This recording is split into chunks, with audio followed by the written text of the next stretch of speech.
Alhamdulillah nasta'inuhu wa nastaghfiruh wa na'udzu billahi min syururi anfusina wa min sayyiati a'malina may yahdihillahu fa huwal muhtadi wa may yudlil fala hadiyalah.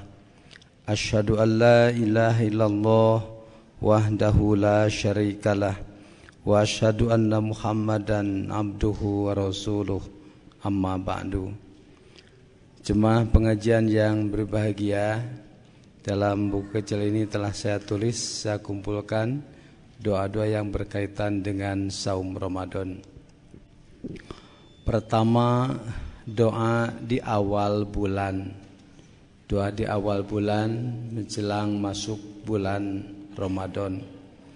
Bukan bulan Ramadan saja, setiap tanggal bulan Qamariyah, bukan bulan Syamsiyah, Nabi menganjurkan untuk berdoa dengan doa ini, yaitu Allahumma ahilhu alaina bil yumni wal iman wassalamati wal islam Rabbi wa rabbukallah. Yang artinya, ya Allah, datangkanlah bulan ini kepada kami dengan keamanan dan keimanan, keselamatan dan keislaman. Tuhanku dan Tuhanmu, kamu di sini hilal. Tuhanku dan Tuhan kamu, hilal bulan adalah Allah. Hadis riwayat At-Tirmidzi. Keterangan doa di atas dibaca setiap kita melihat awal bulan Qamariyah, termasuk di dalamnya ketika tiba bulan Ramadan. Coba baca, Allahumma ahilhu alaina bil yumni wal iman wassalamati wal islam Rabbi wa rabbukallah. Sekali lagi ya, sama-sama, Allahumma ahilhu alaina bil yumni wal iman wassalamati wal islam Rabbi wa. Kandungan doanya, kita berdoa, ya Allah, jadikanlah hilal, tanggal kelahiran bulan yang baru ini adalah bulan mantapnya keamanan dan bulan mantapnya keimanan. Bertambah bulan, bertambah aman, dan juga bertambah kuatnya iman. Wassalamati wal islam, dan bertambah selamat, juga bertambah semaraknya Islam. Rabbi wa rabbukallah, Tuhan kami dan Tuhan kamu hilal adalah Allah. Itu doa yang ada. Lagi doa Allahumma, ini saya tidak sempat tulis, Allahumma salimni li Ramadana wasalim Ramadanali wasalimhu minni mutaqabbala. Ya Allah, selamatkanlah aku untuk menghadapi bulan Ramadan, dan selamatkan bulan Ramadan untukku, dan selamatkanlah dengan diterima segala amal perbuatanku.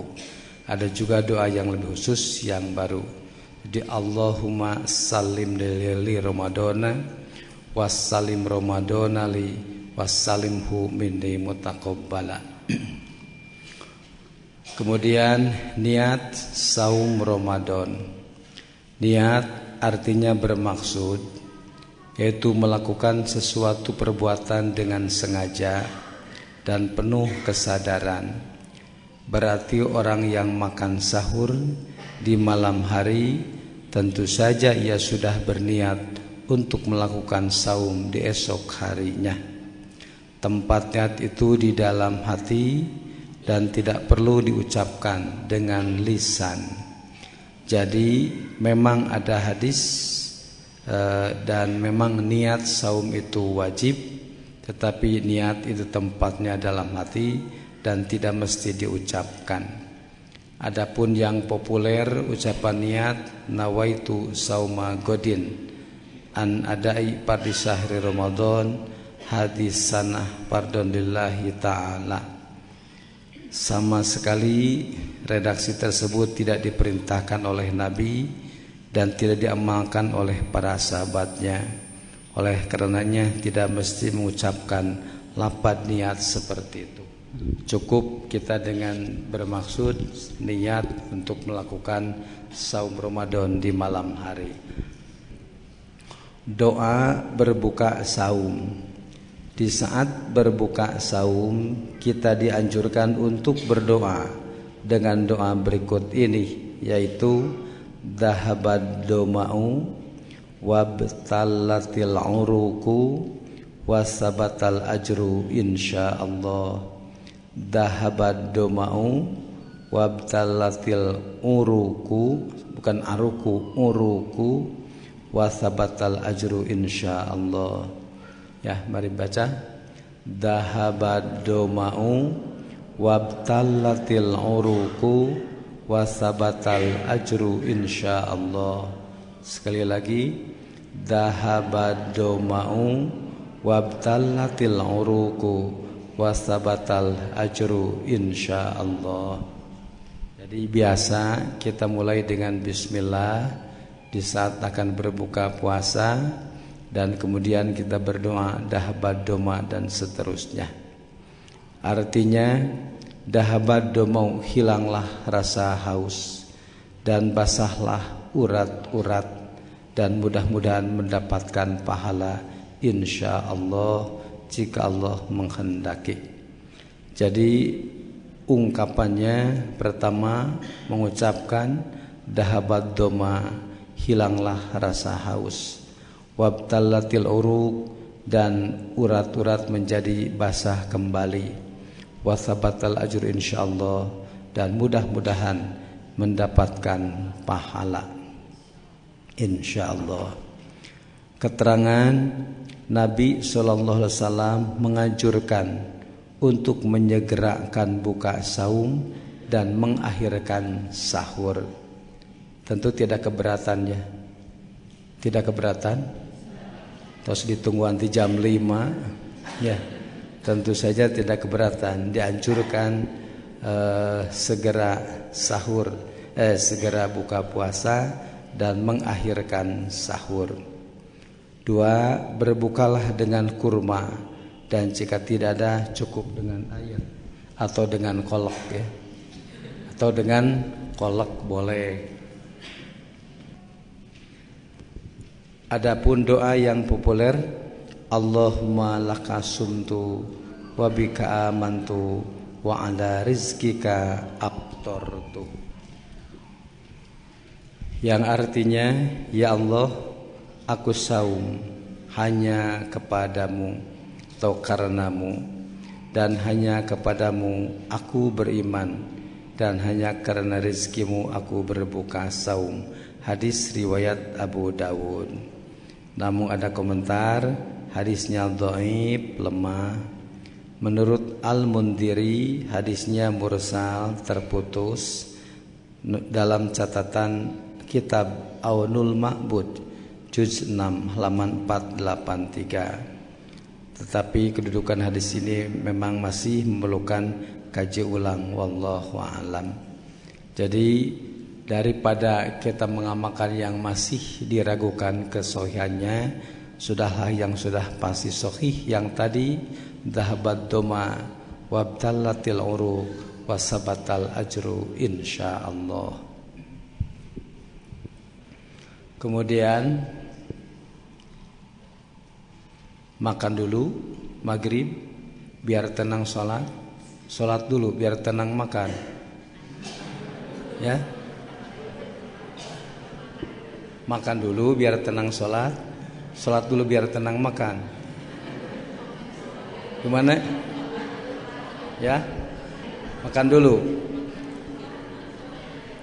Makan dulu biar tenang sholat, begitu.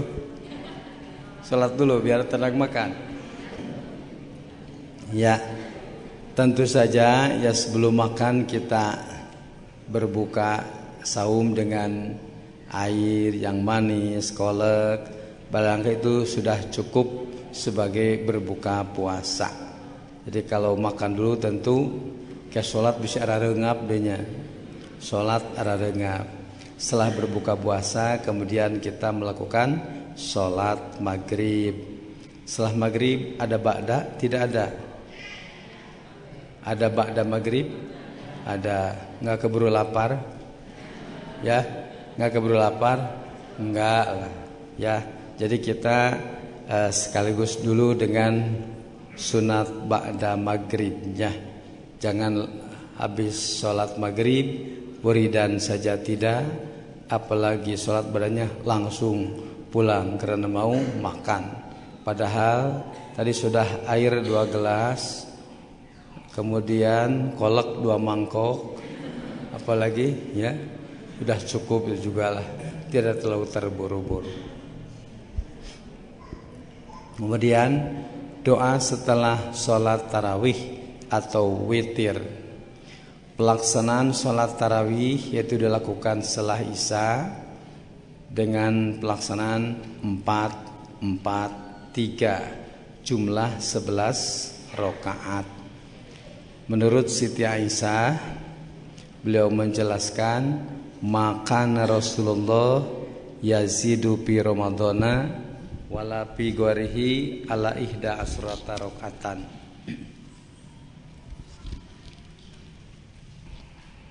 Nabi dalam melaksanakan sholat malam baik di bulan Ramadan atau di luar Ramadan tidak lebih dari 11 rakaat. Jadi baik di bulan Ramadan atau di luar Ramadan tidak lebih dari 11 rakaat.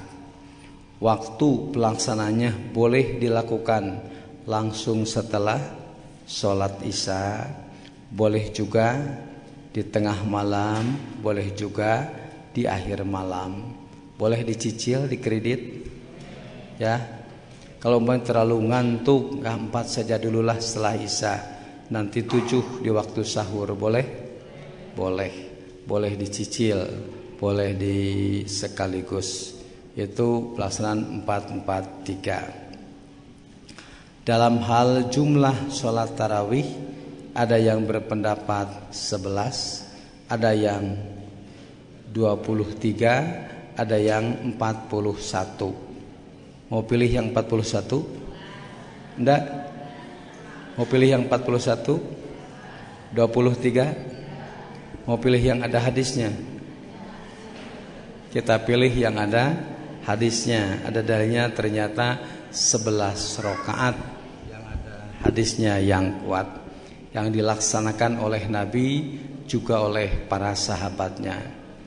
Ada yang berpendapat 20 itu katanya diamalkan oleh Umar. Tidak. Umar justru menganjurkan 11 kepada Ubay bin Ka'ab dan Tamim Ad-Dari, menganjurkan tarawih 11 rakaat. Hanya ada riwayat ada orang yang mengamalkan sholat tarawih 20 rakaat fi ahdi Umar, di zaman Umar. Nggak tahu di mana nggak tahu di kampungnya, nggak tahu di mana. Dan andai ada, tentu saja lebih baik apa yang diamalkan oleh Nabi dan juga diamalkan oleh para sahabatnya, termasuk Umar. Itu mengenai jumlahnya. Kemudian mengenai namanya, terkenal dengan nama taraweh, qiyamul Ramadan, apalagi tahajud, qiyamul lail, witir. Taraweh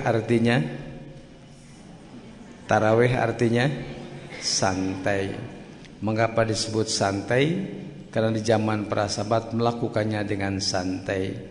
Zaman Nabi hanya 3 kali sholat berjamaah taraweh. Jadi setelah itu Nabi para sahabat juga sholat taraweh masing-masing saja. Boleh diberjamaahkan? Boleh diberjamaahkan? Boleh. Pertama, Nabi pernah berjamaah dengan para sahabat, dan mereka yang ikut kepada Nabi, Nabi tidak melarangnya. Besok harinya tambah banyak lagi yang ikut berjamaah tarawih dengan Nabi. Besok harinya penuh berjubel. Besok harinya tambah padat masjid. Nabi tidak keluar. Nabi tidak keluar, dan baru keluar subuh. Kata Nabi, kami tahu kamu menunggu kami untuk mengimami sholat taraweh. Tapi kata Nabi, khosyitu an yubtaradu alaikum. Kami takut taraweh diresmikan wajib, patak jiju anha, dan akhirnya kamu tidak mampu. Jadi tidak rutin terus menerus Nabi melakukan berjamaah taraweh, karena ada rasa takut Nabi, takut diresmikan wajib. Sekarang mungkin ada aturan baru lagi. Mungkin ada aturan diresmikan wajib. Tidak mungkin. Berarti kekhawatiran untuk diresmikan tidak mungkin sekarang, karena Nabinya sudah meninggal. Berarti boleh berjamaah sholat taraweh. Di Mekah katanya 20 ya. Di Mekah 20. Kalau di televisi itu di Mekah 20. Pernah ada yang bertanya, kok kan di Mekah 20? Ada jawabannya, bukan 20 katanya, 20. Bukan 20, 20. Ya, 20 bukan 20. Jadi saya juga pernah mengalami. Kemudian peluh yang pertama 10 rakaat. Setelah itu bubar, imamnya pun ganti, ada yang pulang. Kemudian peluh kedua 10 rakaat lagi. Jadi witirnya dipersilahkan masing-masing. Nah, peluh kedua ganti imam 10 lagi. Jadi katanya itu 20 bukan 20. Nanti jam 2 sampai jam 3 ada lagi satu peluh lagi, yang dimulai dari jam 2 sampai jam 3 lebih.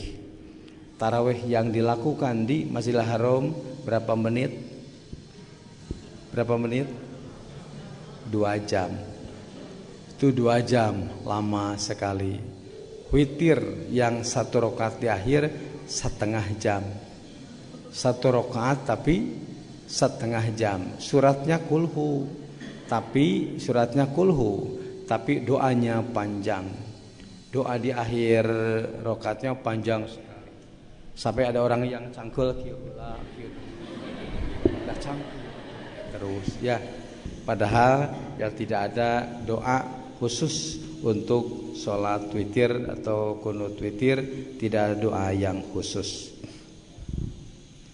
Nah itu pelaksanaan sholat taraweh atau witir. Kalau sholat taraweh sudah dilakukan 11 rakaat setelah isya, nanti malam bangun sahur ada tahajud lagi? Ada tahajud lagi? Tidak ada, karena sudah maksimal 11 rakaat. Kemudian ini kesempatan, ada waktu ya untuk baca Al-Quran lah atau apa kalau sudah habis 11 rakaat. Kemudian doa setelah sholat taraweh atau witir yaitu Subhanal Malikil Kudus 3 kali, Rabbil Malaikati Warruh. Subhanal Malikil Kudus 3 kali, Rabbil Malaikati Warruh. Rabbil Malaikati Warruhnya 1 kali. Maha suci Raja yaitu Allah yang maha bersih, Tuhannya malaikat-malaikat dan malaikat Jibril. Kemudian ada lagi Allahumma inni a'udzu biridoka min sahotika wa bimu'afatika min ukubatika wa a'udzubika minka la uhsi sanaan alaika anta kama asnaita ala nafsi.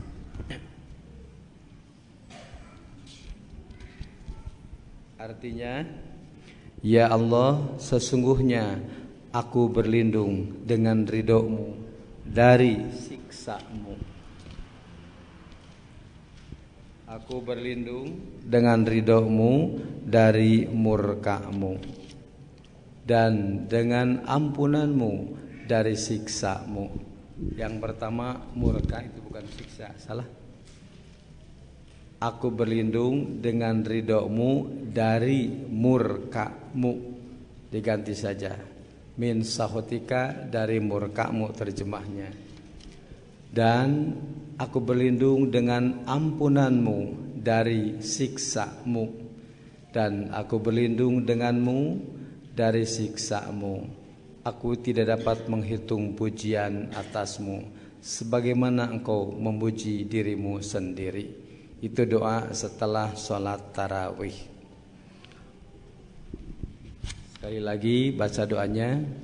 Allahumma, ya Allahumma inni a'udzu biridoka min sakhatika wa bimu'afatika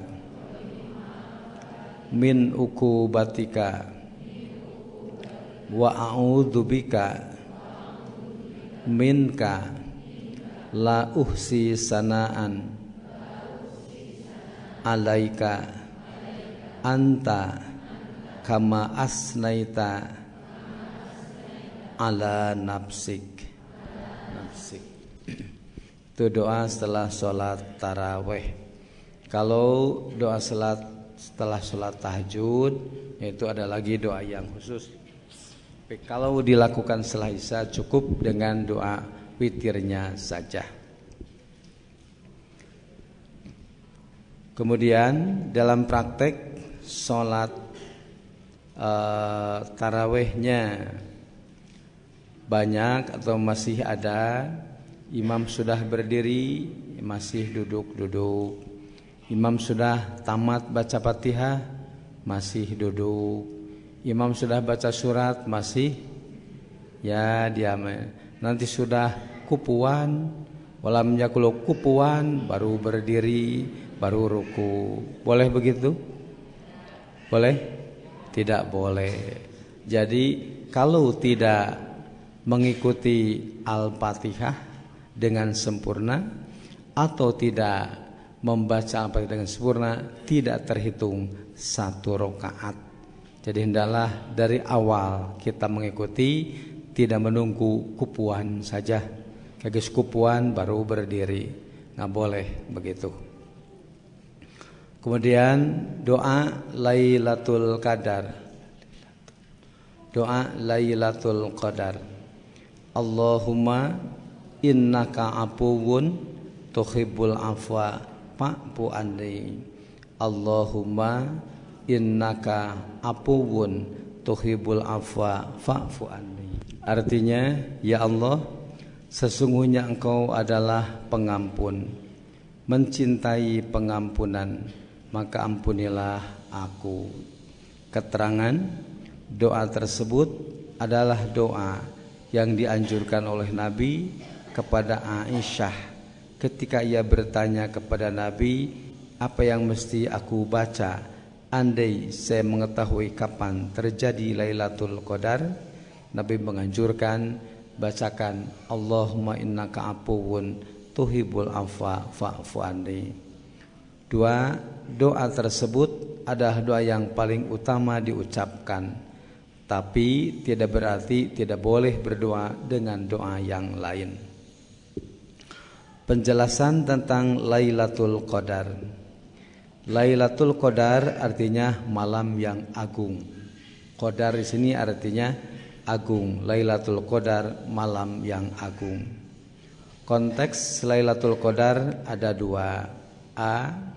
Ada Lailatul Qadar dengan pengertian malam pertama turunnya Al-Quran yang hanya terjadi satu kali, dan tidak akan terjadi berulang kali pada setiap tahunnya. Jadi saat pertama turun Al-Quran tahun di mana Nabi diangkat menjadi Nabi pada bulan Quran turun pada bulan Ramadan, siang malam. Nah, malam itu disebut Lailatul Qadar, malam yang agung.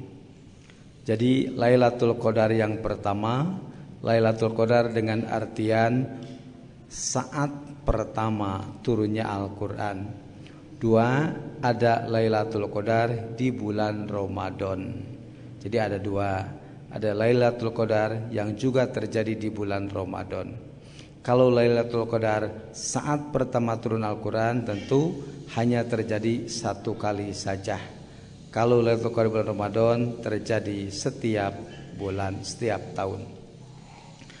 Lailatul Qadar di bulan Ramadan tidak ada ketentuan yang pasti dari Nabi kapan atau tanggal berapa terjadinya, tetapi Nabi menganjurkan untuk mencarinya di 10 akhir Ramadan. Jadi Nabi tidak menjelaskan dengan pasti tanggal berapa terjadi Lailatul Qadar. Kalau turun Al-Quran tanggal 17 Ramadan. Cenah lagi ya. Cenah. Kalau turun Al-Quran tanggal 17 Ramadan. Kalau Lailatul Qadar Nabi suruh mencarinya di 10 akhir Ramadan. Berarti beda. Tadi ada dua, Lailatul Qadar Ramadan dan Lailatul Qadar turun Al-Quran. 4. Hikmah dirahasiakan Lailatul Qadar agar setiap muslim bersungguh-sungguh dalam beribadah pada setiap malam Ramadan. Mengapa tidak dipastikan saja tanggal 25, tanggal 23? Kalau dipastikan tentu hanya di malam hari itu saja akan keluar dan bersungguh-sungguh. Ada kisah begini. Seorang orang tua yang wasiat kepada anaknya, kata orang tuanya, anakku sekalian, bapak udah tua dan barangkali enggak lama lagi bapak hidup, kemudian bapak tidak bisa memberikan warisan apa-apa kepada kamu kecuali hanya satu bidang kebun. Tetapi bapak pernah mengubur emas di kebun itu. Walau alam sebelah mana, cari saja oleh kamu. Kalau itu bisa didapatkan, insya Allah cukup untuk bekal kalian. Nanti kalau bapak sudah meninggal, silahkan cari emas di kebun itu. Kalau itu didapatkan, cukup untuk bekal kamu. Nah, ayahnya meninggal, kemudian dicangkullah kebunnya. Ternyata nggak ada emasnya. Tambah dalam lagi nyangkulnya, ternyata belum juga diketemukan emasnya. Musim depannya tambah apik lagi nyangkulnya, tambah dalam lagi, ternyata nggak ada emasnya. Tapi yang jelas tanamannya menjadi baik, tapi gak bisa kebeli emas. Ya, tanamannya bertambah baik, hasilnya bertambah bagus sampai bisa kabeli emas. Mana itu emas nanti Allah wae. Tapi ternyata akhirnya sampai bisa membeli emas. Oh, itu barangkali rahasia mengapa Bapak merahasiakan emas tadi. Nah, demikian juga Nabi tidak menegaskan hari apa, malam apa Lailatul Qadar. Cari saja di 10 akhir. Pendapat mengenai Lailatul Qadar sampai 40 pendapat. Biasanya paling 2-3 pendapat. Ini sampai 40 pendapat. Menurut satu pendapat Lailatul Qadar turun tanggal 1. Yang kedua tanggal 2. Cek ieu tanggal 3, cek ieu tanggal 4. Sudah 30 pendapat. Cek ieu 10 akhir. Cek ieu dalam bilangan yang ganjilnya. Menurut ini tanggal 25, ini tanggal 27, sampai ada 40 pendapat mengenai kapan turun Lailatul Qadar. Itu menunjukkan tidak ada yang pasti dari Nabi, dan memang Nabi tidak menjelaskannya. Kemudian jaminan dari Lailatul Qadar di bulan Ramadan ialah diampuni dosa-dosanya. Kalau Lailatul Qadar turun Al-Quran, Lailatul Qadri khairun min alfi syahrin. Lailatul Qadar itu lebih bernilai daripada 1000 bulan. Kalau Lailatul Qadar bulan puasa, jaminannya man qoma Lailatul Qadri imanan wahtisaban gupiro lahuma taqaddama min danbih. Siapa yang melaksanakan ibadah tepat pada malam Lailatul Qadar, maka diampuni dosa-dosa yang telah lalu. Itu bedanya. Para ulama berbeda pendapat tentang kapan terjadinya Lailatul Qadar. Bahkan jumlahnya sampai ada 40 pendapat. Hal ini menunjukkan tidak adanya dalil yang qat'i pasti dari Nabi. Nabi tidak jadi menjelaskan Lailatul Qadar karena ada dua orang sahabat di waktu itu yang sedang bertengkar. Nabi keluar rumah ke masjid mau menjelaskan Lailatul Qadar. Ternyata ada dua sahabat yang sedang bertengkar di masjid. Kata Nabi, tadinya saya akan menjelaskan Lailatul Qadar, tapi kalian ternyata sedang bertengkar. Akhirnya diangkat kembali ilmunya dan kami tidak jadi menjelaskan apa itu Lailatul Qadar.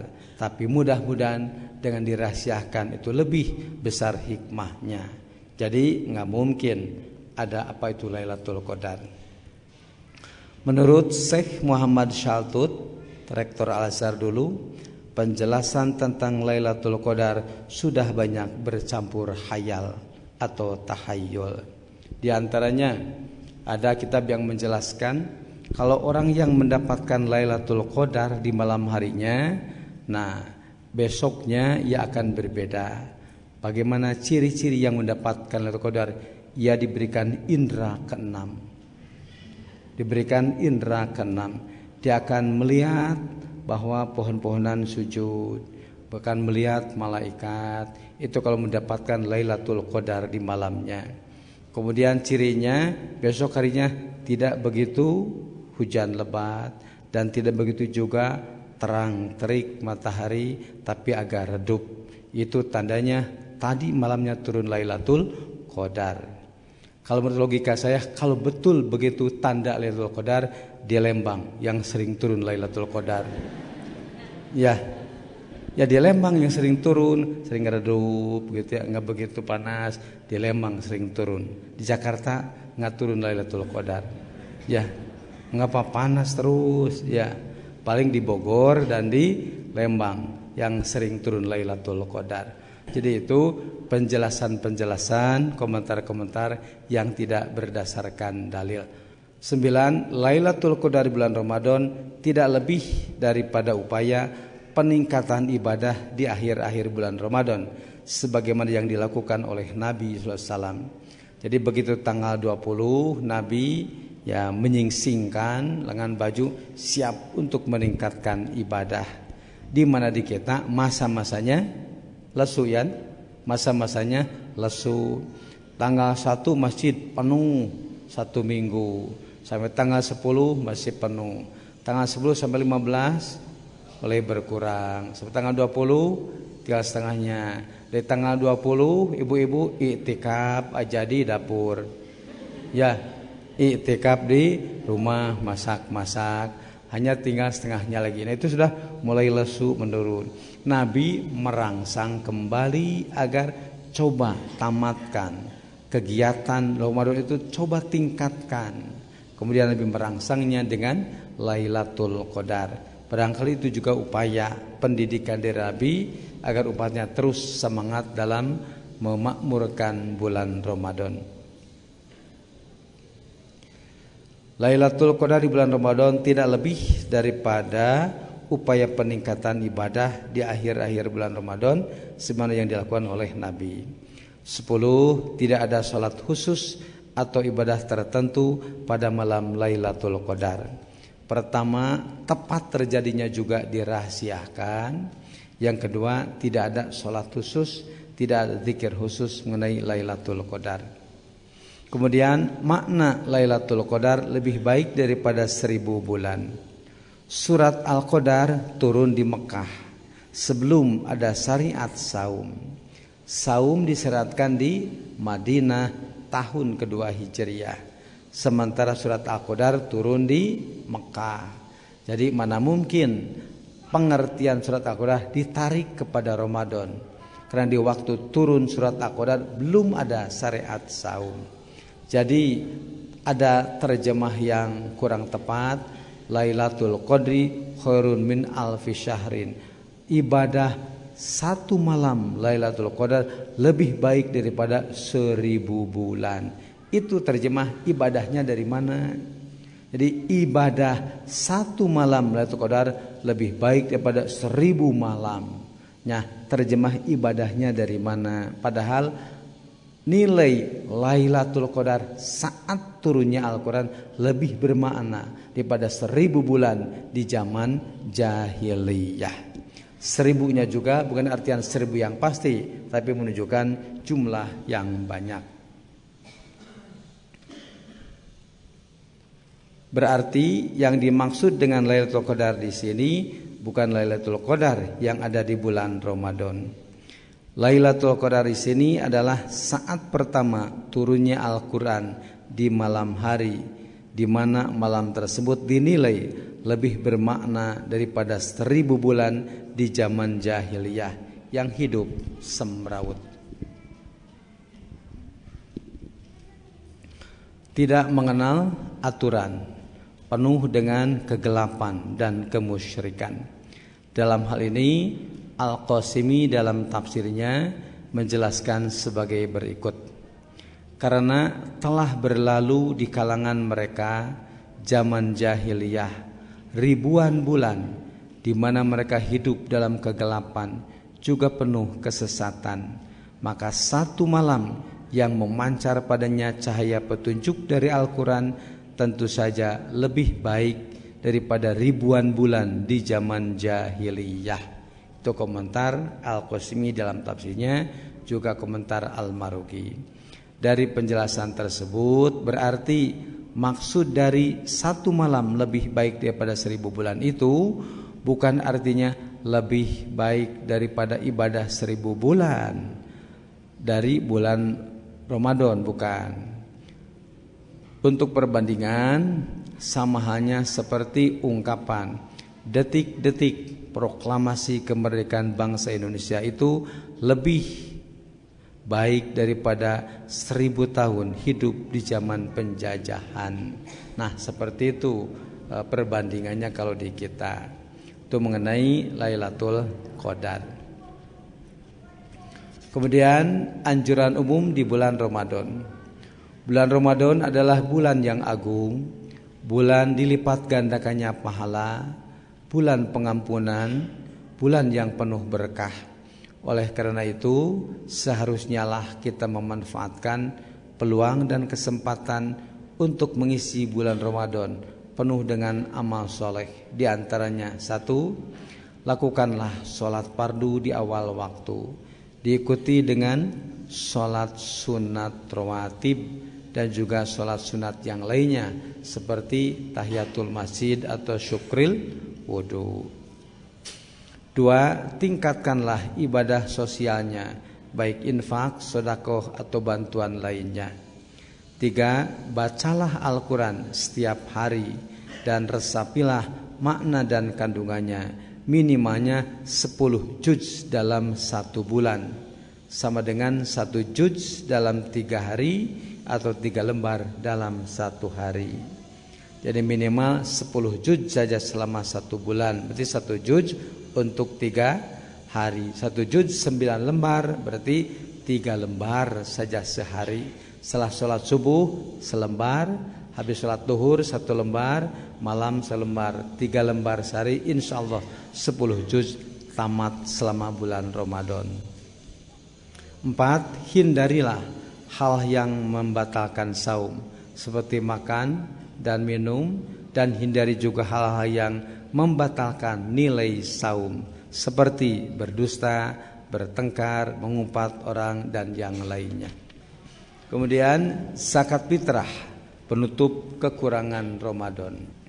Zakat fitrah adalah zakat sebagai penutup ibadah saum Ramadan yang memiliki hikmah ganda, yaitu pertama sebagai pembersih bagi yang saum dari kekurangan-kekurangan yang mungkin dilakukan selama menjalani ibadah saum, seperti perbuatan sia-sia atau perkataan yang kotor.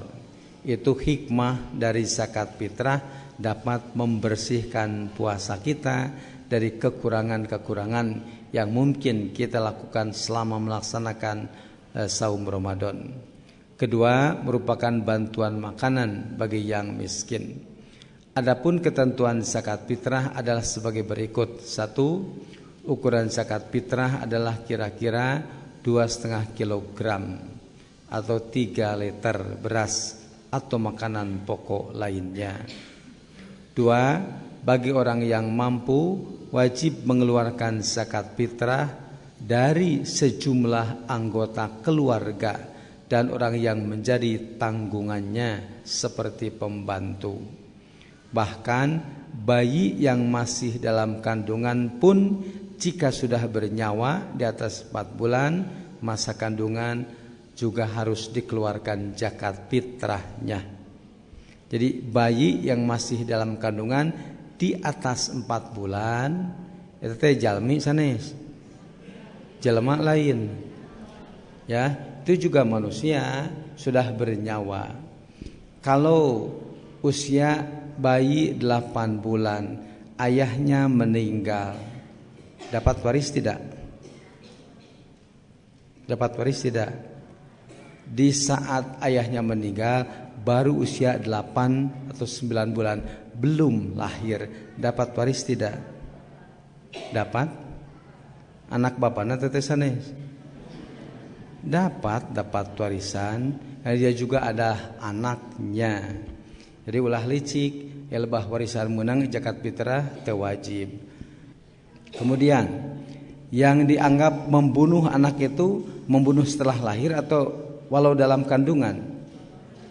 Walau dalam kandungan termasuk membunuh anak. Wala taqtulu auladakum, jangan kamu membunuh anak kamu. Bukan setelah lahir saja, walau dalam kandungan juga termasuk membunuh anak.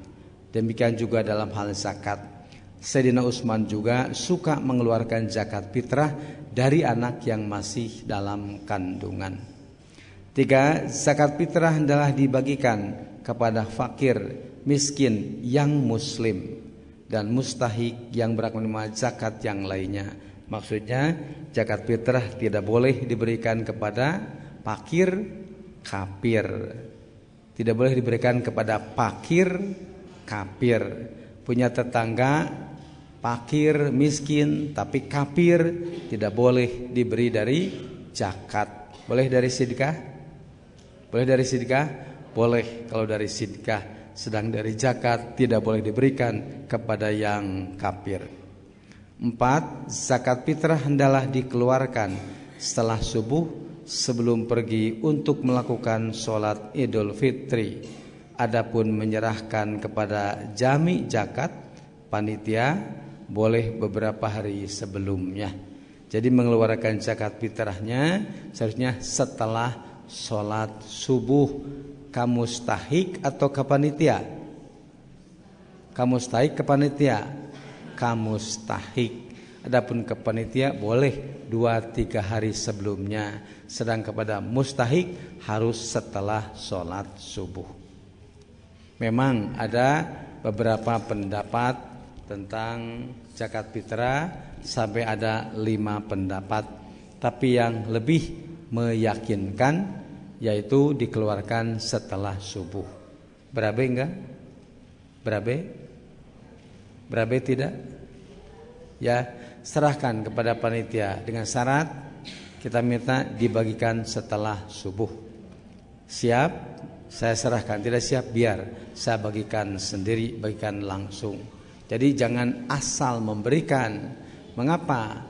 Karena dalam hadis diterangkan kalau dikeluarkan sebelum sholat id dinilai zakatun makbulah, zakat yang diterima. Dan jika dikeluarkan setelahnya hanya dinilai sedekah-sedekah biasa saja. Itu bedanya, karena upayakan keluarkan tepat waktu.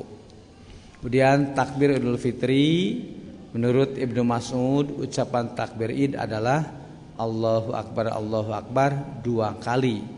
La ilaha illallah wallahu akbar walillahil hamd. Ada juga yang 3 kali Allahu Akbar, tapi beda kesannya. Allahu Akbar kabiro walhamdulillahi kasiro. Itu kalau yang 3 kali. Ada yang 3 kali tapi kesannya begitu redaksinya. Kalau yang walillahil hamd 2 kali takbirnya. Keterangan takbir Idul Fitri mulai dikumandangkan semenjak kita keluar untuk sholat Idul Fitri di lapangan. Takbir Idul Adha bisa dimulai dari subuh hari Arafah tanggal 9 sampai asar pada hari Tasyrik tanggal 13 Dzulhijjah. Takbir tersebut dapat dilakukan dengan berjamaah atau masing-masing. Perempuan yang sedang haid juga dapat mengumandangkan takbir tersebut serta dianjurkan untuk hadir ke lapang namun tidak melaksanakan sholat. Mengenai lafaz takbirnya. Kemudian doa ucapan selamat hari Idul Fitri, taqabbalallahu minna wa minkum. Keterangan doa tersebut diucapkan di saat bertemu antara satu sama lainnya pada hari raya Idul Fitri. Doa tersebut sama diucapkan oleh kedua belah pihak, yaitu yang memberi ucapan selamat atau yang diberi ucapan selamat. Seperti Assalamualaikum, Waalaikumsalam, taqabbalallahu minna minkum, taqabbalallahu minna wa minkum. Nah itu jawabannya. Demikianlah doa-doa yang berkaitan dengan saum Ramadan. Silahkan, ada pertanyaan? Bagaimana hukumnya kegiatan ziarah sebelum atau dalam rangka menyambut Ramadan hatur nuhun? Ziarah ke mana itu? Ziarah ke kuburan. Untuk apa? Minta doa restunya. Ya. Untuk apa? Untuk ya, tidak ada anjuran untuk ziarah dulu sebelum melaksanakan menyambut Ramadan. Ziarah artinya apa? Ziarah artinya berkunjung. Jadi tidak ada ketentuan seperti itu. Baik untuk memulai Ramadan atau untuk memulai ibadah haji. Ada juga yang untuk mulai ibadah haji adakan ziarah dulu, itu tidak ada. Jadi tidak ada perintah untuk ziarah lebih dulu, tetapi kita siap-siap bagaimana menghadapi bulan suci Ramadan. Ciri-ciri orang yang telah mendapat Lailatul Qadar itu bisa diketahui. Bagaimana ciri-cirinya? Hatur nuhun. Seperti yang tadi, tidak ada tanda-tanda khusus siapa yang mendapatkan Lailatul Qadar. Hanya ada sebagian pendapat para ulama, tapi tidak ada dalilnya. Di Subulus Salam dinyatakan orang yang mendapat Lailatul Qadar cirinya ini. Tapi di bawahnya ada catatan kaki, Apallahu anil mu'alif. Semoga Allah mengampuni penulis di mana telah menyampaikan hal-hal yang gaib yang tidak bersumberkan Quran dan Sunnah. Jelasnya tidak ada ciri-ciri khusus. Saya dulu waktu tinggal di Amerika selama 6 tahun tidak pernah melakukan menjalankan saum pada bulan Ramadan. Bagaimana sekarang ini untuk membayarnya? Yang saya lakukan hanya saum Senin Kamis. Diusahakan tidak ditinggalkan. Terima kasih. tidak melakukan saum Ramadan karena umpamanya merasa tidak wajib, berarti tidak dituntut untuk mengkodoknya, cukup dengan taubat saja. Yuk kita kembali kepada jalan yang benar. Dia sekarang mulai melakukan perintah agama dengan baik dan tidak usah mengkodok tahun-tahun yang lalu, di mana tahun yang tidak pernah melakukan saum atau juga tidak melakukan sholat. Kalau dalam hadis kaitannya dengan qada dan fidyah, siapa yang wajib qada? Siapa yang wajib qada? Satu yang sakit, dua yang bepergian, tiga yang haid atau yang nifas, semuanya wajib qada. Yang boleh fidyah mereka yang hamil, yang menyusui, tua renta, kerja berat, boleh dengan qada. Kira-kira bayar qada itu berapa ribu kalau dengan uang? Sesuai makan kita sehari-hari, tambah bakso 2 mangkok begitu. Ya, perkirakan ya 15.000 lah sehari, barangkali cukup untuk makan 2 kali. Nah, kemudian kalau orang meninggalkan saum tanpa alasan,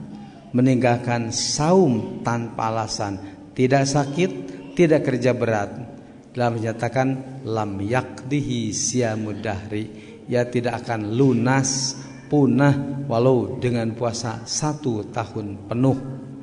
Bagaimana jalan keluarnya? Ya dengan tobat. Tidak mesti qada, tapi cukup dengan tobat. Apakah boleh zakat fitrah dikasihkan ke saudara terdekat? Karena ada yang mengatakan bahwa sebelum memberikan ke orang lain, lebih baik diberikan ke saudara terdekat dahulu. Bagaimana menurut Bapak?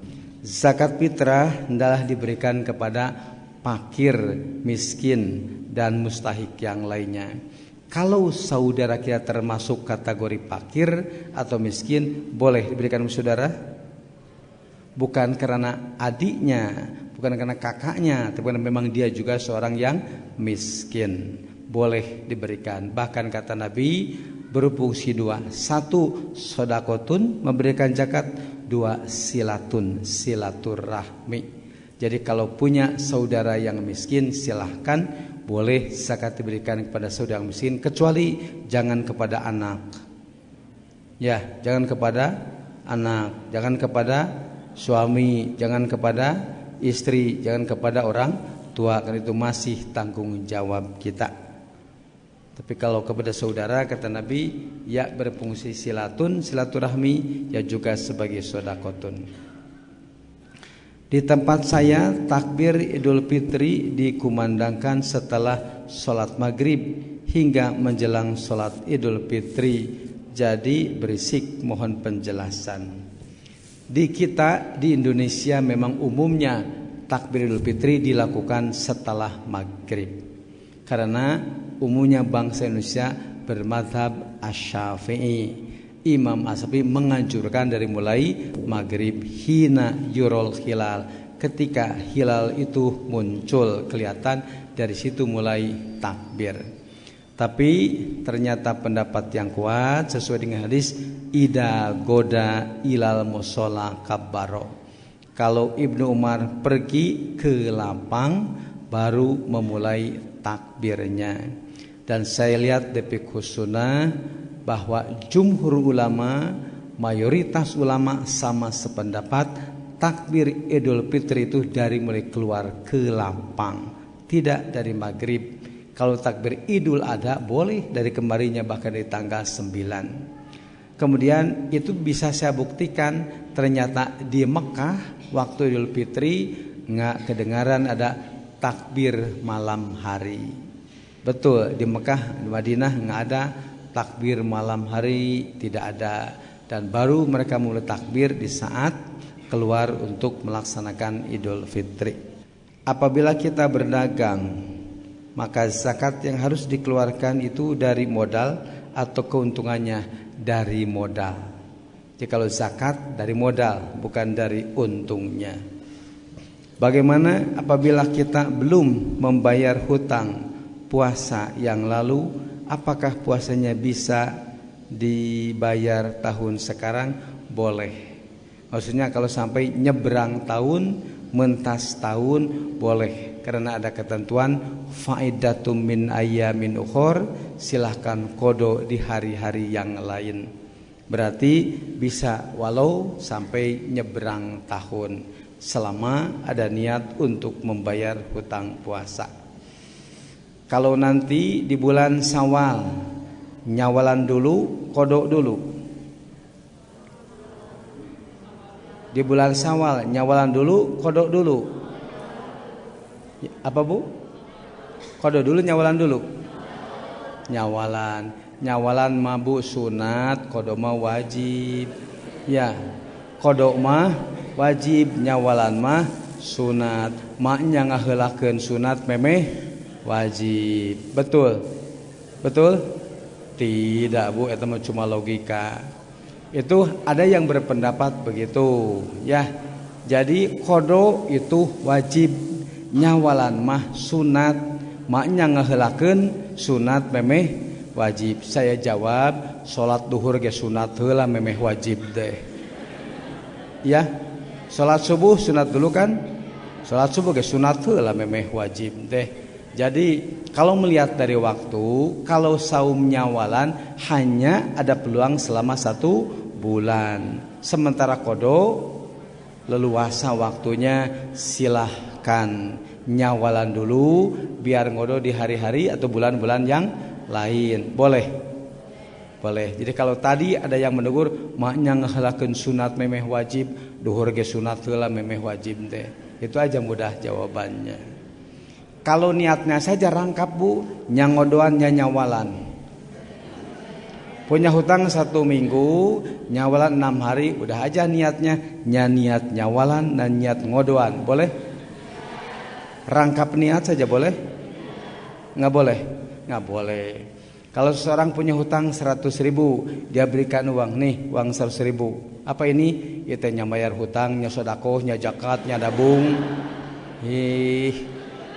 Nggak bisa tuh, harus jelas ke itu mayar hutang atau zakat. Nya itu mayar hutang, nya zakat, nya nabung. Nggak bisa ya, harus jelas satu persatunya.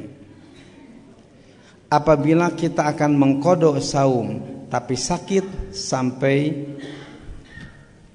waktu Ramadan tiba kembali, apakah boleh dengan fidyah? Tidak, tetap harus dengan kodok walau sampai nyebrang tahun. Bagaimana cara mengganti niat saum yang sudah populer dan termasuk bid'ah doa niat saum yang banyak niat saum, doa saum ini. Sebagaimana tadi yang populer memang niat saum itu nawaitu sauma godin, yang artinya saya berniat untuk puasa esok hari, wajib karena Allah. Niat teh laporan, niat laporan punya. Niat itu tempatnya dalam hati.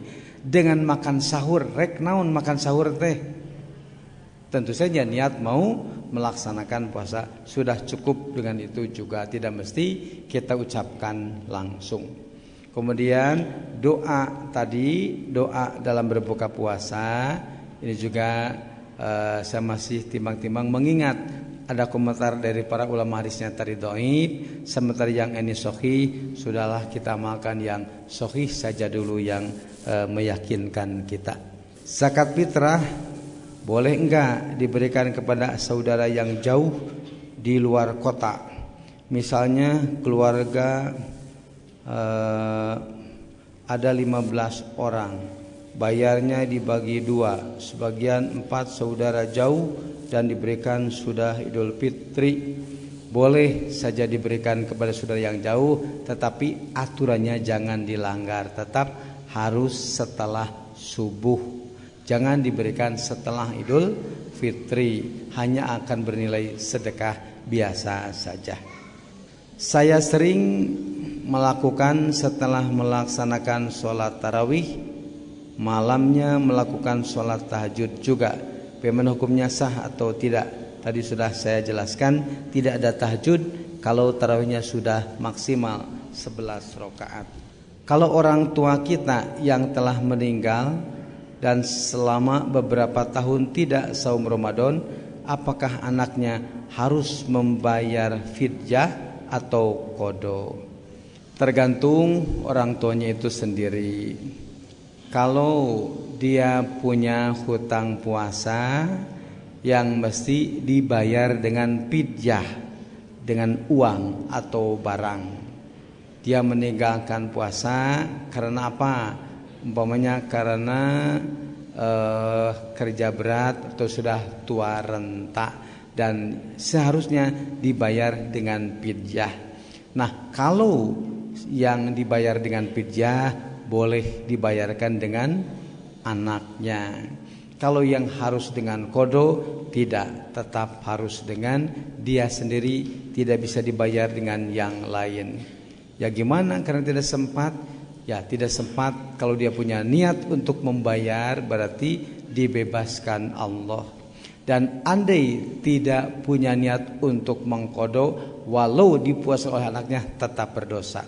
Ya, dia sendiri nggak mau qada, nggak mau bayar, dibayarkan oleh anaknya, tetap saja berdosa walau dibayarkan oleh anaknya kalau dianya sendiri tidak bermaksud untuk qada. Saya biasa melakukan sholat subuh sehabis mandi. Sewaktu saya melakukan sholat tahajud, setelah selesai saya menunggu sampai waktu adzan subuh, melaksanakannya. Setelah itu saya mandi. Setelah mandi saya melaksanakan sholat subuh lagi. Jadi saya melaksanakan sholat subuh 2 kali. Nah, getol-getol tuh. Yang jadi pertanyaan, saya termasuk sholat apakah yang saya lakukan? Ya, yang kedua itu sholatnya hair. Ya, di hair etama. Tidak ada kewajiban sholat 2 kali, hanya 1 kali saja, kecuali qobla subuh. 2, untuk menghemat air, saya melaksanakan sholat maghrib jam 18.30. Kemudian sekalian menunggu sholat isya. Bolehkah itu? Waduh, etama terlalu hemat ya. Jadi hemat air tapi tidak hemat ibadah. Hemat air tapi tidak hemat ibadah. Ibadah yang mesti awal waktu dibiarkan, sementara air yang hanya itu kita hemat. Saya kira biar tidak menghemat air lah, sholatlah di awal waktu. Jangan dengan alasan menghemat air. Paling juga harus menghemat kentut ya. Paling juga harus menghemat kentut, tong warasina keluar kentutnya ya. Ibu-ibu sekalian, barangkali itu saja, dan masih ada beberapa pertanyaan. Pertama ini kecil-kecil tulisannya, dan barangkali waktunya juga sudah habis. Demikianlah, insyaallah mungkin di lain kesempatan bisa saya jawab pertanyaan-pertanyaan ini. Demikianlah jamaah pengajian yang berbahagia. Mudah-mudahan kita dapat melaksanakan ibadah saum Ramadan sesuai petunjuk agama dan juga mampu meningkatkan ketakwaan kita. Sekian. Rabbana atina fid dunya hasanah wa fil akhirati hasanah wa qina adzabannar. Wassalamualaikum warahmatullahi wabarakatuh.